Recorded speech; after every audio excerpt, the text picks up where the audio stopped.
guys, hindi ko nakuhanan yung pagkain. Isa pang bata, chicken, ayan, pasta daw nila yan. So, ginawa namin, kinuha ko yung chicken. Kay Madam Baby, ang kasi nakatulog na siya. Yung kay Maxi naman, prawn. Pinagadian namin ni Mon, ni Dad, post Dad.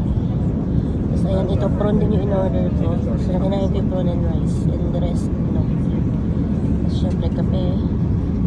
Ayan. Wala kasing lasa, guys. So, yun si Ate Jay kumorder ng kape para isawsaw niya yung tinapay niya. Pero kinain naman niya yung chicken niya, guys. Akala ko kikiam to eh. Mukha siyang kikiam eh. Pasta yun. Ay, noodle pala nila yung noodles. So, ayan, dalawa na yung bagsak. Si Ate Maxine at si Madam Baby. Kami na lang tatlo ang gising. Pero antok na rin kami, tulog na.